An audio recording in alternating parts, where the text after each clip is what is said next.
I'm Dr. T and welcome to my office. So today I'd like to talk about some reactions involving acids. So the quintessential reaction involving acids is of course neutralization. In this case, an acid is going to react with a base and both of them are going to end up being neither acid nor base per se.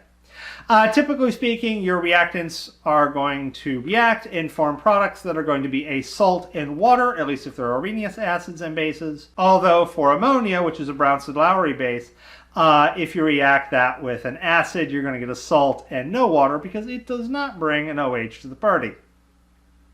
Now, depending on whether or not your acids are strong or weak, they may or may not neutralize each other to the point where they're not impacting the pH of the solution at all. Strong acid and strong base, they'll cancel each other out completely. We can actually use this to our advantage in an experiment known as a titration, where you add a strong acid or a strong base to your sample and it reacts, and then you can see a pH jump once you have used up all of the acid or base in the solution.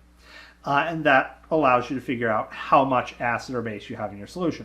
You can actually do this with other chemistries, as long as you're able to monitor that chemistry such that you can monitor when you completely consume the reactant that's in your flask that you don't know how much is there.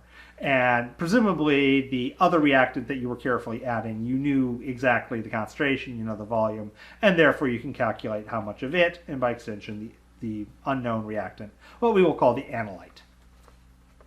Now, there are a couple other reactions. When an acid reacts with an active metal, then the electrons from the metal can reduce the hydrogen. Of course, the metal is now oxidized and will form a metal salt. The hydrogen is reduced to form H2, which of course is a gas.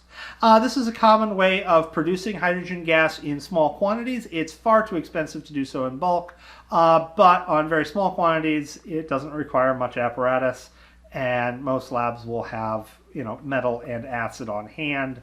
So if you only need a couple of milliliters every now and then of hydrogen, it's a great choice to make it. Obviously, if you need a lot, there are definitely cheaper ways. Most hydrogen is produced from methane. Another common reaction in which we see with acids is the reaction with the carbonate ion. If you've ever done vinegar and baking soda, this is basically what takes place. Carbonate, CO3, can react with acid. The first acid it reacts with forms bicarbonate, which is HCO3. Nothing much interesting happens at this point. If it reacts with a second amount of acid, you then get H2CO3, which will, unless it is under pressure, spontaneously convert into carbon dioxide and water, which of course carbon dioxide is a gas and therefore will evolve off. And by evolve off, I mean fizz and foam. This is classically used by geologists to determine whether or not a mineral is a carbonate rock.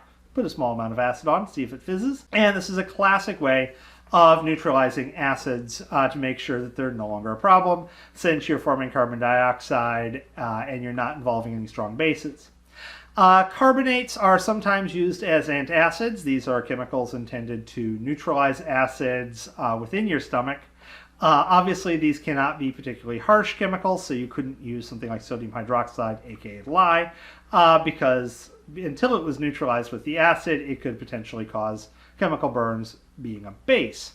So you want a base that's particularly weak, not going to do too awful much, and one of the most popular choices as of late has been calcium carbonate, aka chalk. And so that would be sold under brand names such as Tums.